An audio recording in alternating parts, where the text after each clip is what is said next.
اللهم صل على فاطمة وأبيها وأمها وبعليها وبنيها وسر المستودع فيها بعدد ما أحاط بعلمك أحصاه كتابك.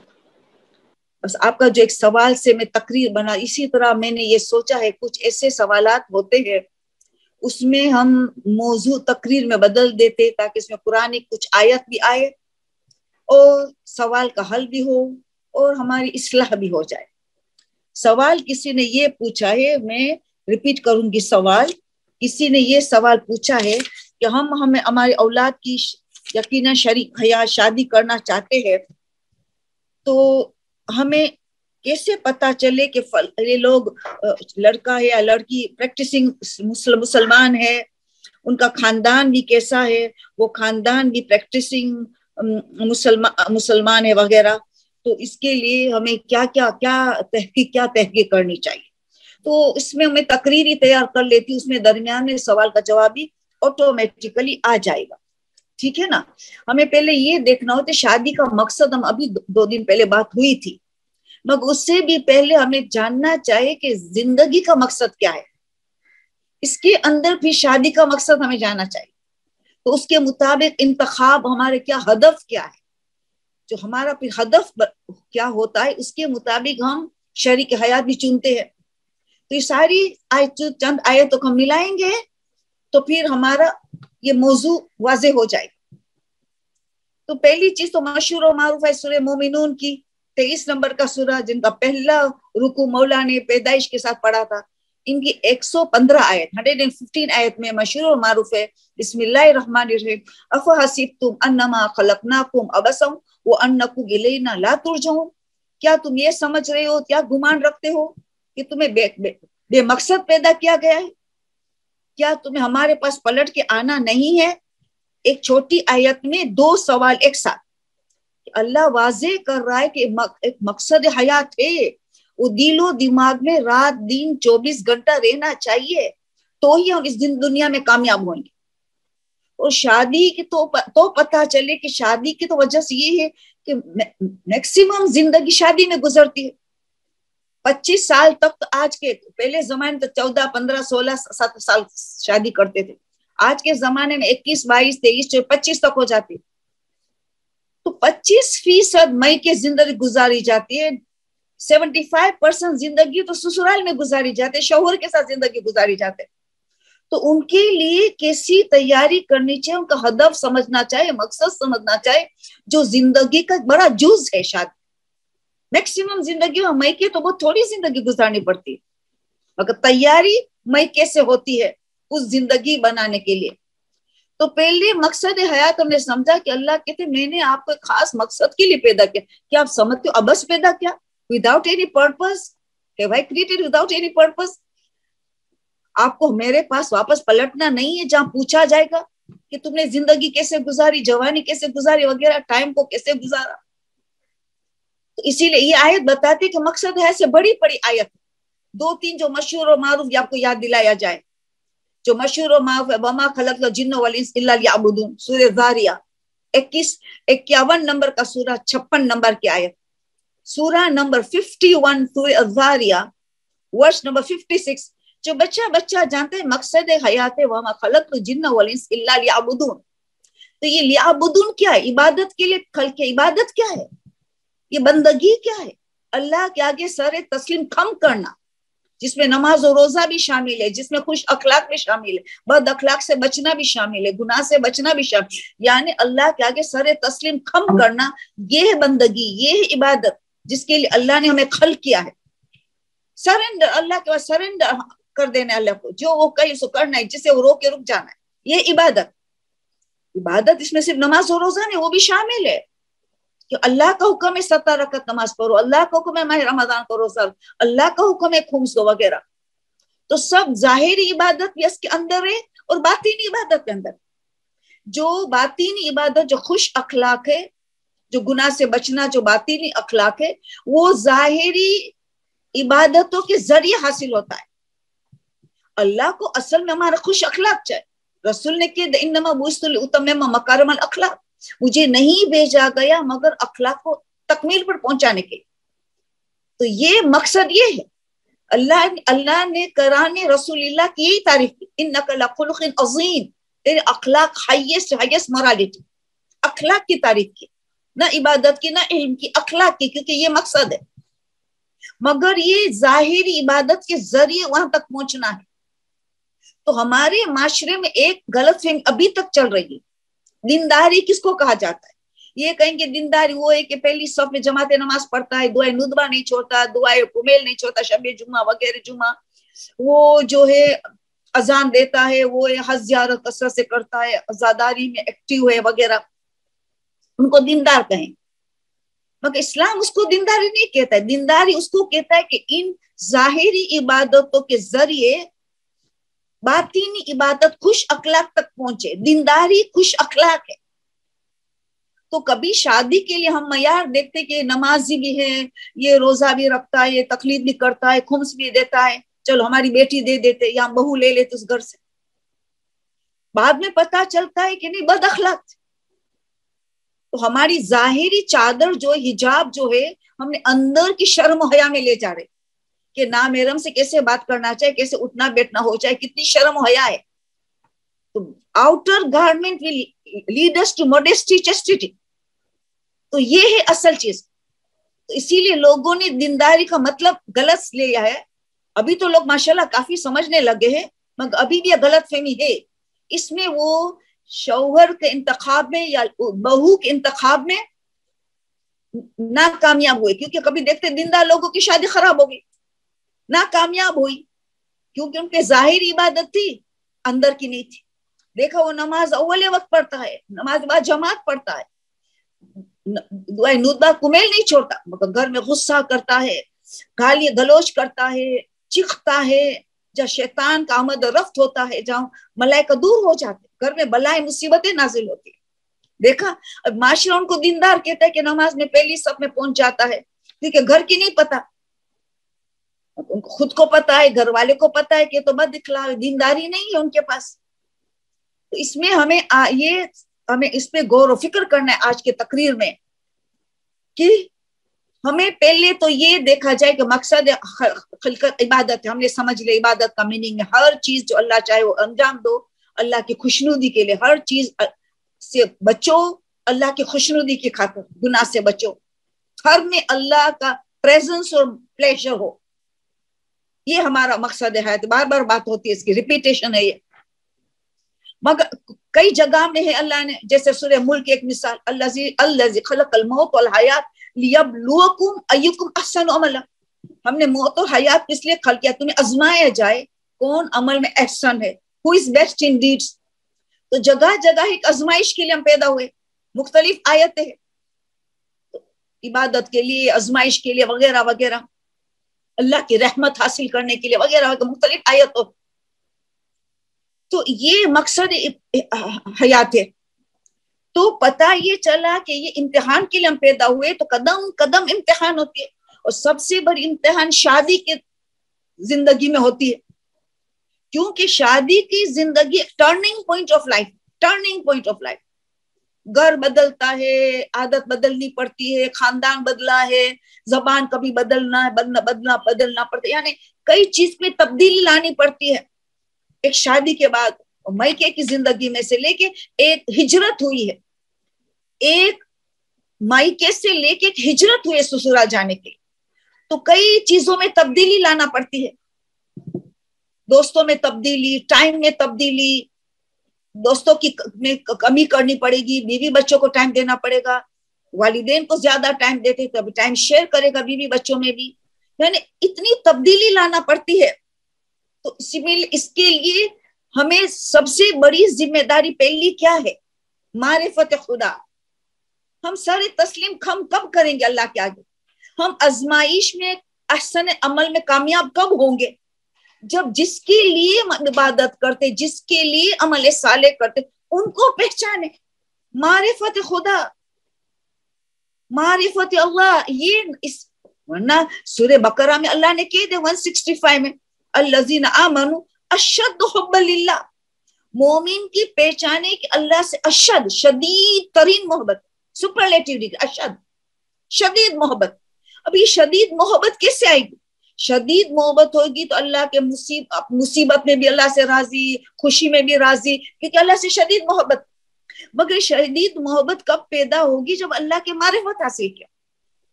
تو یعنی مقدمہ ہے یہی آیت اللہ ناصر مکارم شیرازی سورہ طلاق کی آخری آیت 12ویں نمبر آیت بھی نمبر دیکھو کتنا بابرکت نمبر ہے. سورہ طلاق 65 نمبر کا سورہ ہے، 12ویں نمبر کی آیت ہے، جس میں آیت اللہ ناصر مکارم شیرازی فرماتے ہیں کہ تربیت ہو نہیں سکتی انسان کو جب تک اس آیت میں جو اللہ ہم سے کیا چلی تعلمو، مگر کہاں سے لی تعلمو سے شروع نہیں، پہلے اللہ اپنی معرفت کروائی، اپنی قدرت، اپنا علم. کس طرح؟ اللہ الذی خلق سبع سماوات، یہ کر کے کہا کہ سبع سماوات والارض بینہما تعلمو، یہ بعد میں لی تعلم. اللہ الذی خلق سبع سماوات ومن الارض مثلہن، 7 آسمانوں کو پیدا کیا، خلق کیا، اور 7 زمینوں کو. یا ڈیٹیل نہیں بتاتی، اس کی بھی بہت تفسیر ہے 7 کا مطلب کیا، اس کو چھوڑ دیتی ہوں. یہ موضوع میں نہیں جانا، مجھے تدبر میں نہیں جانا ہے، مجھے جاننا ہے صرف معرفت خدا میں کون سی صفات اہم ترین ہے. تو یہ کہ اللہ نے خلق کیا سبع سماوات ومن الارض مثلہن، ومن الارض مثلہن یعنی وہ بھی 7. پھر کیا کیوں؟ پھر کہا یتنزل الامر بینہن، یتنزل الامر بینہن، یتنزل نازل کرتا ہے امر، حکم، اپنے فرمان، بینہن یعنی زمین و آسمان کے درمیان اپنے سارے حکم تکوینی، اپنا آرڈرز، اپنے فرمان نازل کرتا ہے. سارے زمین اور آسمان، 7 زمین 7 آسمان سب اللہ کے تابع ہے، اللہ نے ان کو خلق کیا ہے. جو حکم دیتا ہے اس کے حکم فرمان کے مطابق اس عمل میں عمل پیرا ہوتے ہیں.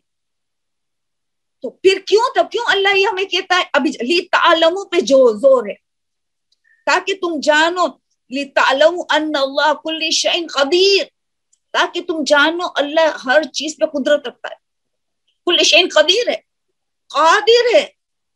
آیت یہاں ختم نہیں ہوئی، وَأَنَّ اللَّهَ قَدْ أَحَاطَ بِكُلِّ شَيْءٍ عِلْمًا، اور ہر چیز پہ علم رکھتا ہے. اس کا علم وہ ہر جگہ پھیلا ہوا ہے، ہر چیز پہ علم محیط ہے، ہر چیز اس کے علم سے سراؤنڈیڈ ہے. تو اسی لیے اللہ ناصر مکرش اللہ کے تو کتنے صفات ہے، خالی جوشن کبیر میں 1000 صفات ہے، 99 تو اسماء حسنہ ہے، یہ سب ان کی صفات ہے. مگر یہ 2 صفات کے لیے تعلمو جاننا واجب ہے، اللہ کے طرف سے حکم ہے، ہمیں جاننا واجب ہے. اس سے قبل کہ ہم عبادت اور آزمائش کو سمجھے کہ اللہ کل شیء قدیر ہے، کل شیء علم ہے، قادر ہے اور عالم ہے. صفات ثبوتیہ ہم جب بچپنے میں سیکھا تو یہ 2 صفتیں ہمیں سکھائی گئی تھی کہ اللہ قادر ہے، اللہ عالم ہے، علیم ہے، قادر ہے. کیوں؟ فرماتے آیت اللہ ناصر مکاشم انسان کی تربیت کے لیے صرف اللہ کی 2 صفت کافی، اللہ سے عشق کرنا، اللہ سے محبت کرنا، اللہ کی فرما برداری میں آ جانا، احسن عمل کرنا اللہ کے لیے، عبادت کرنا اللہ کے، سر تسلیم کرنا اللہ کے لیے. یہ 2 صفات کو انسان سمجھ چکا. دیکھو ہم نے کہا اللہ قادر ہے، اللہ عالم. اگر میری حاجت پوری نہیں ہوتی تو کیا وہ قدرت نہیں رکھتا میری حاجت پوری کرنے؟ تو مجھے صبر آئے گا. کلی شیء قدیر ہے، تو میری تو چھوٹی چھوٹی حاجت ہے، اللہ کے اکبر ہے، جو اللہ اکبر ہے، کلی شیء قدیر ہے، کلی شیء علیم ہے. تو میری حاجت کی پوری کر تو قدرت رکھتا ہے، یہ کیوں پوری نہیں کرتا؟ کیونکہ کلی شیء علیم ہے، اس کا علم رکھتا ہے کہ میرے لیے چیز فائدہ مند ہے کہ نقصان دہ ہے. تو قادر بھی ہے، عالم بھی ہے. فوراً صبر آ جاتے، مجھے اللہ سے عشق ہے، میرے لیے خیر ہی خیر چاہتا ہے، میرے لیے اچھائی چاہتے ہیں، کیونکہ وہ علم رکھتا ہے. اور کیونکہ وہ ہر چیز میں قدرت رکھتا ہے تو ہماری حاجتیں، ہماری بیماری دور کرنے کے لیے، ہمیں بیٹا چاہے تو بیٹا دینے کے لیے، بیٹی دینے کے لیے، جو ہماری حاجت ہے، گمراہ کو رائے حق پہ لانے کے لیے ہر چیز کی قدرت رکھتا ہے. مگر ہماری دعا نہیں سنتا ہے، جہاں ہماری کوئی کمی ہے، یا علم ہے ان کا, وہ جانتا ہے کہ ہماری دعا کب قبول کرے. مزید وہ چاہتے ابھی بھی گر گرائے, توبہ استغفار زیادہ کرے, ہم نے غلطی کہاں کی, اس غلطی کی ازالے کے لیے کثرت سے توبہ استغفار, رات دن استغفار. علماء کہتے ہر روز کم سے کم 1000 مرتبہ استغفر اللہ واتوب الیہ. کہ اگر اولاد کی تربیت نے نہ گڑبڑ کر دی, پھر کہا نہیں بلکہ 30,000 ڈیلی, 30,000 نہ کر سکے تو جتنا کر سکے, نہ کر سکے تو آخری میں کہا 1000 ایوری ڈے. 10 تسبیح اپنے کو واجب سمجھ کر, جس نے اولاد کی تربیت غلط کر دی ہے, اللہ میری اولاد راہ حق پہ آ جائے, میں نے تربیت میں نے گڑبڑ کر دی. وہ امام خمینی کا جملہ. سب سے بڑا نقصان اسلام کو ان مائوں نے, والدین نے پہنچا ہے جنہوں نے اولاد کی غلط تربیت کی. اسلام کو بہت بڑا نقصان آیا. اب اس کا ازالہ کرنے کے لیے جاننا کہ اللہ قادر بھی ہے, علیم بھی ہے. میں تو اچھی چیز مانگتی ہوں, اللہ میرے سے غلطی ہو گئی تربیت میں, تو قادر بھی ہے, تو عالم بھی ہے, میرے بچے کو راہ راست لے کیا. اللہ کے پہلے استغفار تو کرو. جتنی خرابی کر دی, بچے کو دے دیا, غلط تربیت دے دی, استغفار رات دن کرو. 30,000 رات دن میں استغفر اللہ واتوب الیہ. یا تو درود کے ذریعے, درود گناہ کی معافی ہے, درود میں توفیقات کا خزانہ ہے, درود میں توفیقات کا خزانہ ہے. تو توفیقات بڑھتی چلے جائیں گے. اولاد کے نام پہ ہم درود پڑھے, استغفار کرے. 30,000 نہیں تو جتنا ہو, کم سے کم 1000 ڈیلی, تو پھر اللہ اچانک جواب دے دے گا, بچہ راہ حق پہ آ جائے گا ہماری دعا سے, ہماری استغفار سے. کیونکہ اللہ قدرت رکھتا ہے. اللہ کے لیے کیا کوئی چیز کن فیکون کا مالک ہے. تو اسی طرح اللہ کی محبت پیدا ہوگی تو انسان عبادت بھی, بندگی بھی, سر تسلیم کم بھی خوشی سے کرے گا, عشق خدا سے کرے گا. جتنا عشق خدا ہوگا اتنا عشق دین ہوگا, جتنا عشق دین ہوگا اتنی پیروی ہوگی اس دین کی, فرما برداری ہوگی. تو پتہ چلا ہماری سب سے بڑی غلطی ہے معرفت خدا. کم سے کم یہ 2 صفات کو اچھی طرح دل و دماغ میں بٹھائے, انڈرسٹینڈ کرے, تدبر کرے, غور و فکر کرے کہ اللہ قادر, اللہ عالم. تو پھر کیوں میں ناراض ہو جاؤں اللہ سے, میں کیوں میری حاجت پوری نہیں ہوتی ہے, تو میں کیا مسئلہ کی کوئی مسئلہ ہوتی ہے, کیونکہ علم رکھتا ہے. کل شیء قدیر, قدرت رکھتا ہے ہر حاجت پوری کرنے کی. ویئر ایم آئی رانگ, میں میری غلطی کہاں ہے, میں استغفار کس طرح کروں, وغیرہ وغیرہ. یہ ہے. پتا چلا سورہ طلاق کی آپ تفسیر میں جائیں گے تو بہت مزہ آئے گا. اس کی کئی آیتوں کا حوالہ بھی دیتے آیت اللہ ناصر مکارم شوازی, اس آیت کو بھی ریفر کرو ساتھ کے لیے, وغیرہ وغیرہ. تو یہ تو بات ہو گئی کہ ہماری پہلی غلطی کو مقصد حیات ہے, یہ مقدمہ ہے, یہ پری ریکویزٹ آف عبادت اور احسن عمل میں تو ہمیں عمل کرنا ہے صرف خدا کے لیے. قل ان صلاتی و نسکی و محیای و مماتی للہ رب العالمین. میری تمام قربانیاں, میری عبادتیں, میری نماز, میری حیات, میری زندگی سب اللہ کے لیے. یہ سب مقصد ہے, goal of life to be Allah. تو یہ کب, یہ سب مقصد ہے مگر مقدمات لتعلموا ان اللہ کل شیء قدیر وان اللہ قد احاط بكل شیء علما. سب کے مقدمہ ہے. تو عبادت میں دلچسپی, سر تسلیم کم کرنا تب ہے کہ اللہ کی معرفت حاصل ہوئی. تو آپ پتا چلا کہ سب سے بڑا مقصد ہے معرفت خدا, پھر اطاعت خدا. تو سب دیکھو پری ریکویزٹ ہے, مقدمات ہے, اصل ہے معرفت خدا. اچھا تو بھی ہو گئی. اب شادی کی بات کے لیے کون سی آیت کو اٹھا رہی ہوں میں, سورہ احزاب. این عاشورے کے دن نماز میں پڑھا جانے, بار بار میں یاد دلاتی ہوں. عاشورے کا دین افضل ترین دین ہے ہماری زندگی کو بدلنے کے لیے, ہماری زندگی کی اصلاح کرنے کے لیے, ہماری زندگی میں ہجرت کرنے کے لیے, برا اخلاق سے اچھے اخلاق تک ہجرت کرنے کے لیے. عاشورے کا دن, اس میں جو سورہ پڑھوانے کی عبادت کا حکم ہو, وہ ہمارے لیے بہت بڑی سعادت ہو سکتی ہے اگر ہم اس پہ عمل پیرا ہو جائیں. تو اس کی 28 اور 29 ورسز پہ ہم غور کرنا ہے.